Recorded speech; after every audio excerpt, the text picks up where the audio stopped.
Então, obrigado. Bom, então, bom dia a todos aí, perdão pela falha técnica, às vezes acontece, mas gostaria de agradecer, então, a possibilidade de estar conversando com vocês. Hoje nós vamos conversar um pouquinho a respeito de diabetes e Covid. Então, antes de mais nada, eu gostaria de agradecer a minha equipe, no nome do Gabriel Cordeiro, que é meu aluno de doutorado, aí, pela participação e auxílio na elaboração do documento. Bom, puder passar, por gentileza.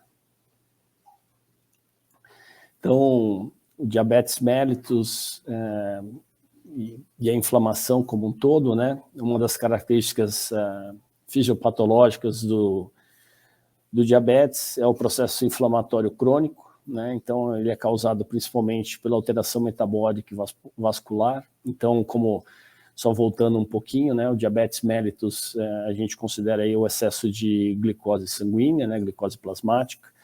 Então, indivíduos com essa patologia, então, apresentam níveis glicêmicos mais elevados. Isso faz com que todo o processo de resposta do sistema metabólico se altere, causando, então, as alterações que nós mencionamos metabólicas e algumas disfunções vasculares, né? Então, tanto a hiperglicemia, né, como a resistência à insulina, ela vai aumentar a produção de citocinas inflamatórias, né, vai alterar o estresse oxidativo e vai dar um maior estímulo para moléculas de adesão que vão atuar, então, na inflamação dos tecidos. Então, esse conjunto de fatores faz com que o paciente diabético, de uma maneira geral, por característica da sua patologia, ele seja um indivíduo com um alto grau de inflamação dos tecidos, né? E assim como o processo inflamatório, ele aumenta, então, a propensão a infecções mais graves em pacientes com DM1. Então, de uma maneira geral, não apenas para o COVID, como vocês vão ver mais para frente, né, o paciente com DM1 ele está diretamente relacionado aí a doenças graves que são decorrentes dessa infecção generalizada. Próximo. Então, como a gente pode observar, as complicações associadas ao controle glicêmico deficiente em pessoas com diabetes, ela já é vista em vários outros estudos, né? Então, devido então a essa supressão da função imunológica, né, um aumento de risco de morbidades e mortalidades durante infecções agudas, né, especialmente quando influenza e pneumonia, né? Então, o diabetes ele tem sido associado a uma alta taxa de mortalidade em outras pandemias virais nos últimos 20 anos. Então, a gente teve na primeira pandemia, em 2002, 2003, que eu não diria que era uma pandemia, mas nós tivemos o surto do SARS-CoV-1, né? Um fator de surto respiratório grave, e os pacientes com diabetes foram aqueles mais impactados por essa primeira onda da SARS-CoV-1, né? Nós também tivemos a influenza, né, uma outra ação, um outro vírus circulante, né, H1N1, H1N2 e assim por diante. E, novamente, se observou, né, que é uma seriamente o número de intervenções que ocorreram nas unidades terapêuticas decorrentes da influenza tem relação direta com pacientes com diabetes, né? E, então, esses fatores de risco, né, são agentes importantes para o surto do COVID, que é da MERS, né, que também ocorreu recentemente, aí, que é a síndrome respiratória do Oriente Médio, e a gente observou, então, que os pacientes diabéticos, novamente, eram indivíduos mais acometidos de ações graves, né, de reações graves. Próximo, por gentileza. Então, o diabetes e o COVID, né? Então, a gente tem uma alta prevalência do DM1, é observada em pacientes com SARS-CoV-2, né? Na COVID, como todos já devem ter ouvido falar, e como já foi apresentado anteriormente aqui. E a presença de diabetes é um determinante de gravidade, né? Então, o diabetes é uma das comorbidades mais comuns em pacientes com COVID, em condições, pode aumentar, então, a incidência desse paciente na UTI. E pacientes com COVID e DM, COVID grave, né, tinham as citocinas inflamatórias altas, né? Então, a contagem mais alta de células brancas, a contagem de neutróficos e a contagem mais baixa de linfócitos, causando assim um aumento do risco de mortalidade em comparação aos pacientes não diabéticos. Por gentileza. Então, o que a gente consegue ver, né, de uma maneira geral? Então, nós, na síndrome da SARS-CoV-2, a gente tem uma relação direta, então, com a perda do controle metabólico, né, nos pacientes com diabetes, que é essa seta maior que vocês estão vendo ao centro. Então, tem uma relação direta entre a inflamação do SARS-CoV com um controle metabólico aí, deficitário dos pacientes diabéticos, que, por sua vez, tem uma relação direta ali nos quadradinhos embaixo do SARS-CoV, né, do dano das células beta, e com essa storm de citocinas, né, com essa enxurrada, essa tempestade de citocinas que acontecem derivados das duas patologias, tanto da SARS-CoV como do diabetes, né? Então, de uma maneira geral, a gente tem indivíduos sendo internados, então, com um alto grau de hiperglicemia, ou seja, uma quantidade de açúcar no sangue bastante elevada, e nós temos aí o que nós chamamos de um new onset da diabetes, ou seja, como é que nós vamos tratar esse paciente diabético, como já foi mencionado até pela própria palestrante, a professora Cristina, anteriormente, que alguns pacientes estão desenvolvendo diabetes durante a infecção pelo SARS-CoV. Então, o que a gente precisa entender de uma maneira geral, né? Que esse controle metabólico pior está relacionado, então, com a obesidade, tem relação direta com essa inflamação que eu já mencionei para vocês, tem uma relação direta com agentes coagulantes, então é muito comum a gente ter indivíduos aí com problemas cardíacos pós-Covid devido à coagulação sanguínea, alterações coagulantes. Nós temos essa hiperglicemia, que pode ser uma hiperglicemia transitória ou não, e ela pode gerar o que nós chamamos de um rash, ou seja, um aumento e uma degradação dos tecidos derivados da quantidade de glicose que nós temos. Claro, nós temos como fator de risco aí os indivíduos de maior idade e, claro, com hipertensão arterial e doenças cardiovasculares já existentes e também indivíduos com doença renal. Então, todo esse quadro traz para nós um feedback pobre de recuperação desse paciente com DM2 e com o COVID. Próximo, por favor. O que a gente observa? Vários estudos, e aí está uma síntese aí de pelo menos 6 ou 7 estudos, mostrando que quando você faz uma comparação entre o indivíduo diabético e o indivíduo não diabético relacionado ao COVID-19, a gente vê uma alta propensão desse indivíduo a ter prognóstico pior do que aqueles indivíduos que não têm a patologia do diabetes. E o próximo, por favor. O que a gente precisa entender, então? Que, de uma maneira geral, a gente tem tanto a COVID como o diabetes ocorrendo simultaneamente. Então, a gente sabe que hoje a segunda maior prevalência de doença não transmissível no mundo é o diabetes. Então, hoje aí nós podemos dizer que 1 em cada 3 pacientes, 3 pessoas tem diabetes ou irá desenvolver o diabetes durante a sua vida. E, do mesmo lado, a gente tem um COVID, que, junto com o diabetes, né, com as intervenções medicamentosas e o risco de severidade e mortalidade, vem, em conjunto, levar esse indivíduo a uma situação de risco. O que é importante mencionar? Que aqueles indivíduos que estão bem controlados do seu diabetes, então a setinha verdinha ali, então são indivíduos que realizam uma boa alimentação, têm um controle medicamentoso correto e a prática de exercício físico constante e uma manutenção do seu peso corporal, né, ou uma redução do seu peso corporal, o peso corporal adequado, ele leva em direção à setinha verdinha e vai mostrar o seguinte, que esses indivíduos, de uma maneira geral, têm um prognóstico de severidade da doença muito menor, um risco de mortalidade muito menor e de sequelas pós-Covid também menor.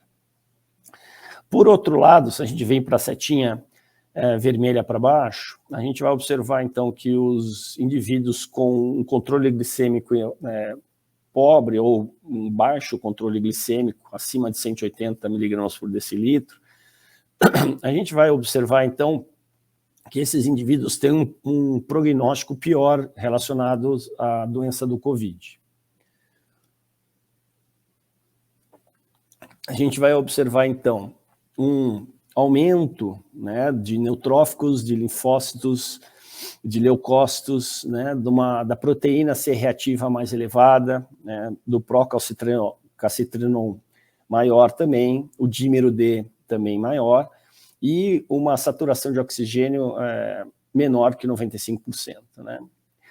Isso, de uma maneira geral, direciona o indivíduo a outras doenças associadas ao SARS-CoV, que seria a lesão cardíaca, lesão renal, choque séptico, né, ou seja, uma ação inflamatória muito grande e entrando em sepsia, e, claro, as alterações respiratórias decorrentes da própria patologia do SARS-CoV.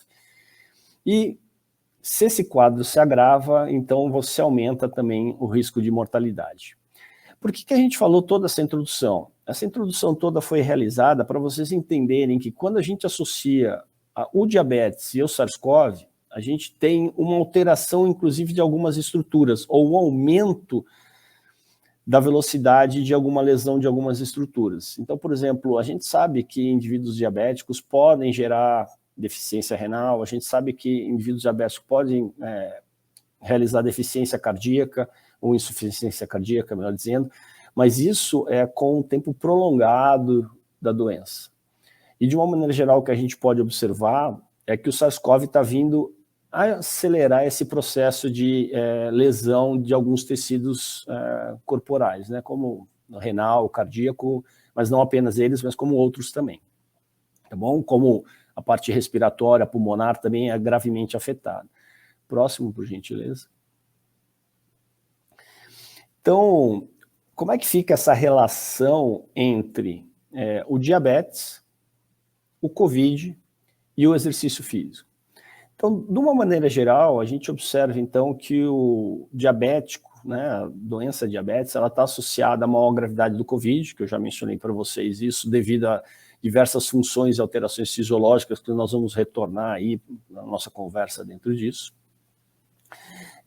Em geral, né, a inatividade física durante o confinamento pode aumentar os casos de DM2, mas é importante ressaltar que, de uma maneira geral, a literatura aponta que tanto os pacientes com diabéticos mellitus tipo 1 e DM2, né, diabetes mellitus tipo 2, ambos, de uma maneira geral, são já menos ativos do que a população ou seus pares de mesma faixa etária. Então, é importante entender que esse é um quadro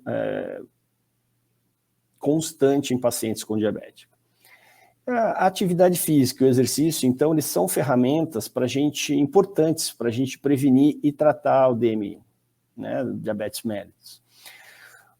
Como assim? Por exemplo, o que se observa na literatura é que, em geral, pacientes com diabetes mellitus têm uma baixa capacidade aeróbia, né? Um VO2 máximo relativamente baixo. Então, o exercício, ele vem, de uma maneira geral, prevenir ou melhorar essa capacidade aeróbica, que, de uma maneira geral, vai auxiliar nas alterações metabólicas, né, como a utilização de lipídios e proteínas como fonte de energia. Isso faz com que você estimule outros agentes de sinalização muscular, como o GLUT4, né, para a translocação da glicose, e a próprio metabolismo oxidativo melhora. Né? Isso, de uma maneira geral, assim como eu esqueci de mencionar, aumenta a eficiência da sinalização da insulina, o que propicia, então, um melhor tratamento e um melhor prognóstico e qualidade de vida do paciente diabético. Então, programas de exercício são estratégias seguras e eficazes que podem ser amplamente utilizados durante a eclosão, né, durante a pandemia do Covid-19. Entretanto, contudo, porém, todavia, a gente costuma brincar que a gente tem que ter alguns cuidados que eu vou mencionar para vocês mais para frente. Né? A gente precisa entender toda essa ação. E a atividade física e o exercício durante e após o surto de Covid para uma melhor gestão do DM1. Então, o exercício físico e a atividade física regular, ela vai ser utilizada e vai ser aplicada como um controle, como um agente de melhora no prognóstico, tanto do contágio com a Covid-19, como com a gestão do tratamento do diabetes como um todo.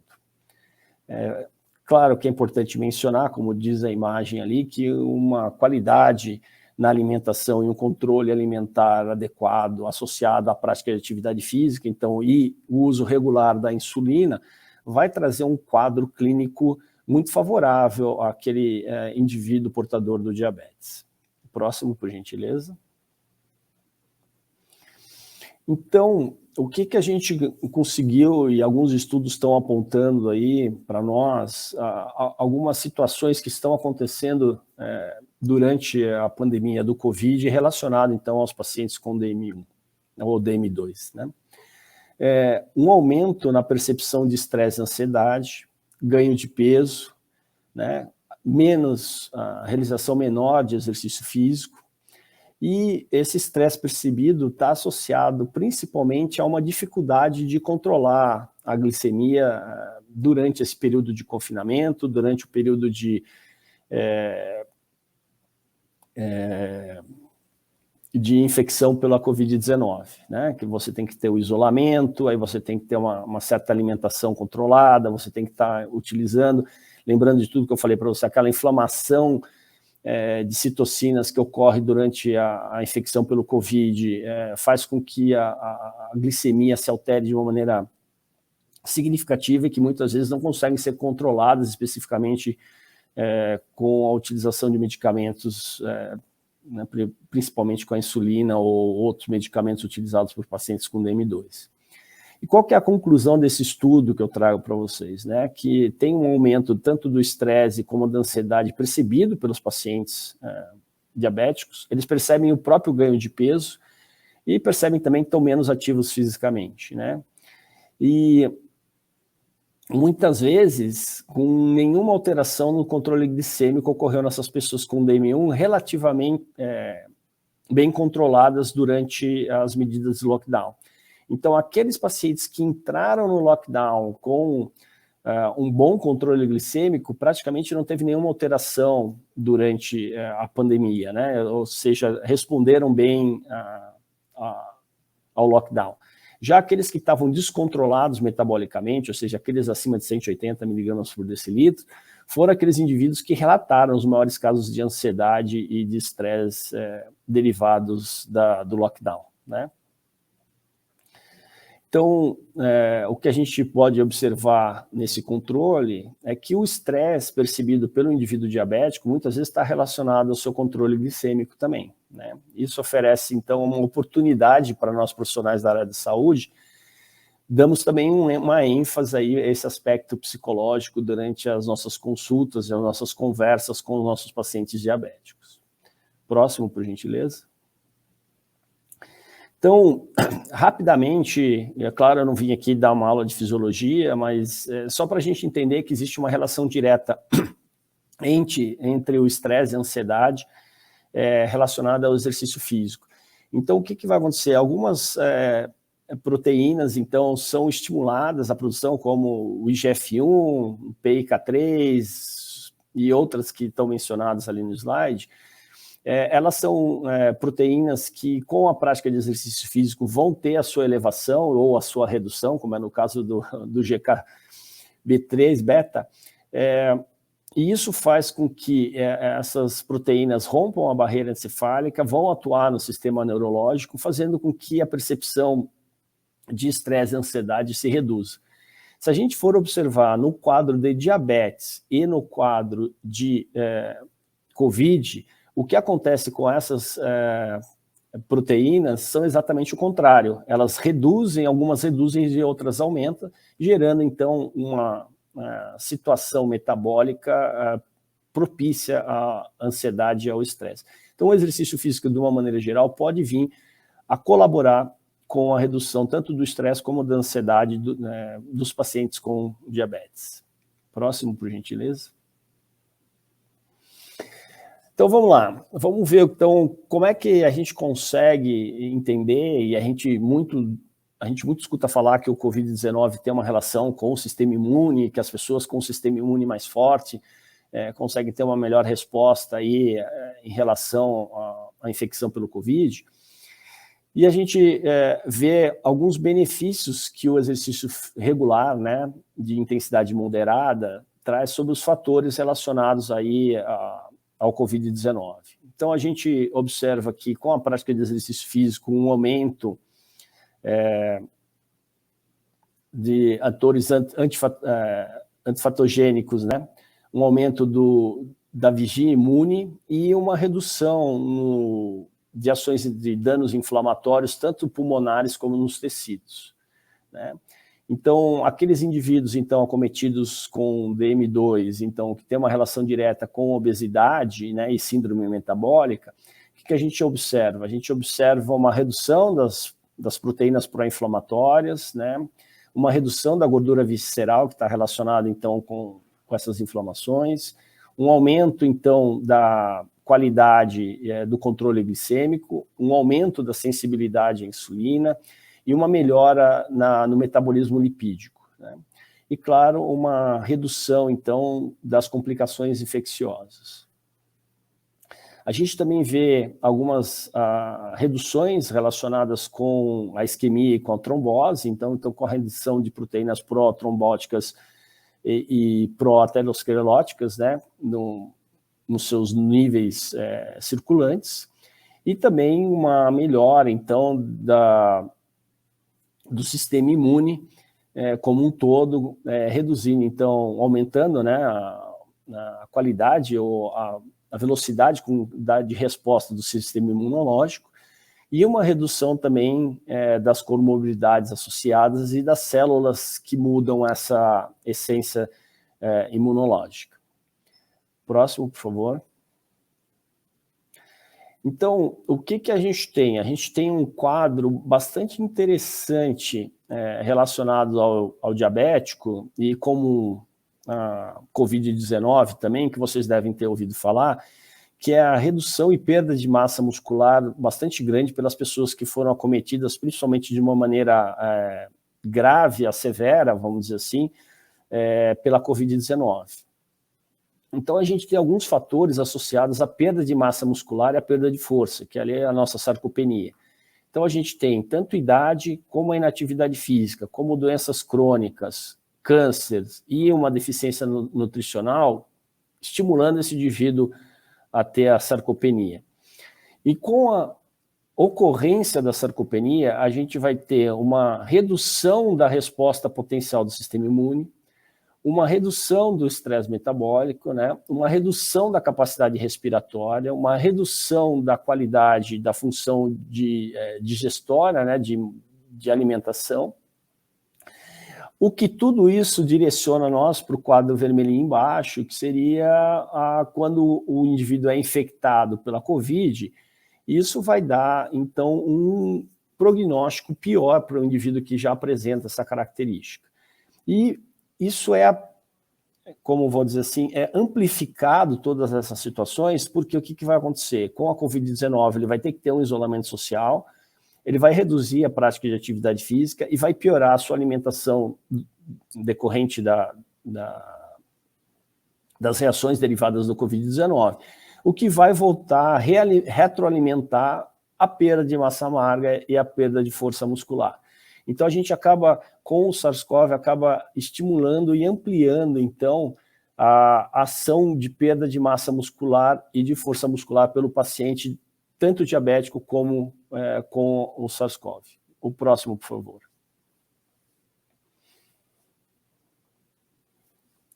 Próximo, por gente. Obrigado.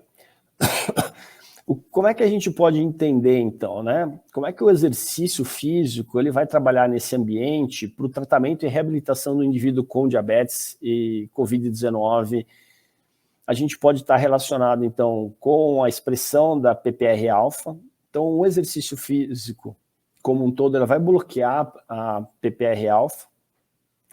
E já o SARS-CoV-19, ele vai reduzir a expressão da PPR-alfa, perdão. O que vai acontecer?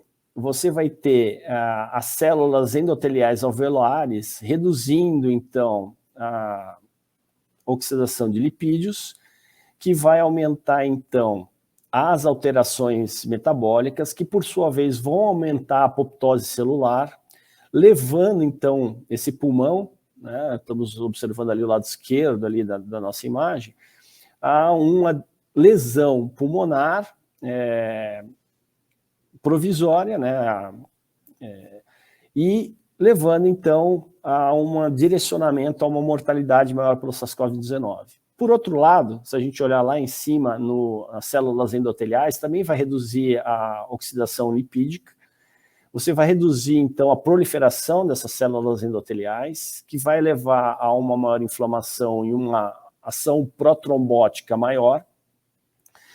Claro, tudo isso associado a uma alteração metabólica, que vai fazer com que você tenha uma disfunção endotelial e uma ação dessas células endoteliais diferenciadas, que, por sua vez, vai levar a menor quantidade de nutrientes, menor quantidade de oxigênio, levando um aumento da hipoxemia e aumentando, então, a trombose e eventos vasculares, que, por sua vez, vai gerar aquelas sintomas e aquela percepção que a gente tem de fadiga durante o Covid, de uma disfunção cardiopulmonar e uma redução da capacidade de exercício.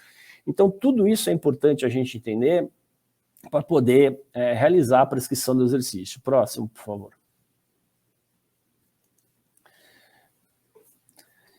Eu prometo para vocês que esse é um dos nossos últimos slides, que eu vou trazer uma parte mais fisiológica para vocês, para a gente poder entrar numa parte mais prática, mas o que vai acontecer, né? O COVID vai gerar uma inflamação, vai alterar, então, a proteína GSK3-beta, fazendo com que você aumente tanto a fibrose, como a inflamação, como a vasoconstrição, a redução da neurogênese e, claro, os danos cardiovasculares.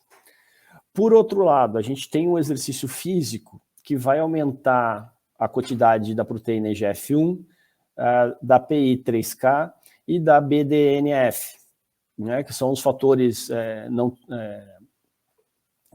tumorais, né? E, por sua vez, o que vai acontecer? Da mesma forma, a gente tem os ligantes associados à angiotensina 2, né, angiotensina 1,7, que vão ser estimulados a estarem trabalhando e se associando com a angiotensina, então bloqueando o canal de acesso da SARS-CoV, tá bom? E isso vai gerar, por sua vez, o lado verdinho aqui, né, uma ação antifibrose, uma ação anti-inflamatória, uma vasodilatação, né, ganhos, então, em ações neurogênese, né, aumento aí da proliferação neurológica, e, claro, uma proteção cardiovascular. Então, isso é para vocês entenderem que o exercício físico ele é antagonista aos sinalizadores da Covid-19. Então, ele consegue, de uma maneira geral, então, trazer uma prevenção ou um sistema estruturado para que a SARS-CoV não tenha uma influência tão grande no nosso sistema. Próximo, por gentileza. Ótimo. Está bem pequenininho ali, a visão ali está quase ruim, a gente não consegue enxergar muito bem ali. Eu peço desculpa a vocês aí por uma questão técnica, nossa aí inviabilizou essa apresentação de uma maneira mais ampla, mas eu gostaria de... Léo, será que você consegue ampliar um pouquinho a imagem para nós aqui? Está muito pequenininho. Mais um pouquinho lá, por gentileza. Isso, acho que agora fica um pouquinho melhor. Então, o que a gente vai observar? Vamos fazer um fechamento ali. Nós temos alteração nos estímulos mecânicos e no controle dos músculos e tendões. Então, de uma maneira geral, quando você vai prescrever exercício para o paciente, tanto diabético com COVID, nós temos que pensar que aquele sistema de sinalização da sarcopenia está ativo e que nós temos uma mudança nessa estrutura. Então, é importante, então, a gente estar redimensionando e pensando na estrutura e no tamanho do músculo. Isso é importante para nós, né? Principalmente em membros inferiores. Então, vários estudos realizados tanto com atletas da NBA que retornaram pós-Covid e da NFL mostraram que muitos deles tiveram grande quantidade de lesões em membros inferiores, principalmente em tornozelo, então, e joelho. Então, é importante a gente, quando for prescrever exercícios físicos aos pacientes com pós-Covid-19, que a gente entenda que a gente tem uma alteração nessa estrutura muscular e que nós devemos ter uma progressão de carga pensada na hora de prescrever o exercício físico, né? Lembrar que nós temos aí os riscos cardiovasculares, né, e a alteração pulmonar, então, e principalmente lembrar que devido à possibilidade de uma inflamação cardíaca, a gente tem alterações de estrutura cardíaca. Então, a sugestão que se tem é que se retorne com atividades aí de uma maneira mais leve a moderada inicialmente, que nós temos uma progressão de carga relacionada. Acompanhar principalmente alterações na frequência cardíaca e da resposta cardíaca, algo muito importante para os pacientes que pós-Covid, né? Então, e diabetes, claro. E uma redução da capacidade cardiorrespiratória. Então, a gente sabe que a inflamação no trato respiratório, de uma maneira geral, pode comprometer a saturação de oxigênio e esse transporte de oxigênio, com algumas lesões pulmonares que depende de caso para caso, ele pode ter uma recuperação mais rápida, como também pode ter uma recuperação mais lenta. Então, no caso de prescrições de exercícios aeróbios, lembrar que muitas vezes a gente tem essas alterações cardiopulmonares, cardiorrespiratórias, que vão estar alterando, então, a capacidade aeróbia de realização do exercício do paciente pós-Covid. Uma utilização de uma ferramenta, por exemplo, como a prescrição subjetiva de esforço, é algo que a gente pode estar utilizando. Então, é importante evitar pós-Covid os testes de carga máxima, né? Uma vez que a ideia é evitar esse estresse fisiológico, lembrando que você tem um sistema que acabou de ter uma resposta inflamatória bastante grande, e o exercício físico pode vir a contribuir com o aumento, né? O exercício físico de alta intensidade pode vir a contribuir para que esse estresse imunológico seja repetido e seja entendido pelo organismo como uma resposta negativa, né? Então, a literatura destaca que a taxa de percepção subjetiva de esforço, tanto muscular como cardíaca, ela pode ser uma estratégia eficiente aí. Então, lembrando que inicialmente deve-se prescrever o exercício de leve a moderado. Não seria... Tem muita gente que quer voltar já, vamos dizer assim, aqueles que já praticam exercício físico após Covid, que já querem voltar da mesma forma como estavam antes. É importante a gente ter esse período de adaptação, esse período de readequação e reentendimento, vamos chamar assim, de como o corpo pode responder ao exercício físico pós-Covid, né? Com relação à prescrição de carga, né, e o treinamento muscular, é importante a gente lembrar que sessões, a parte de recuperação é importante, né? Você tem um ambiente que não é favorável a novas inflamações, vamos dizer assim, então o exercício ele pode causar isso. Então a recuperação pós-exercício é importante a gente pensar, então de 24 a 48 horas, para tentar eliminar essa fadiga residual, fazendo com que a gente não cause uma supressão no sistema imunológico. E importante a gente mencionar que talvez uma progressão de carga aí de 10% a 20% seja algo interessante no decorrer da planilha e da prescrição que você vai realizar com com o seu aluno que seja, claro, diabético e que tenha tido Covid. Próximo.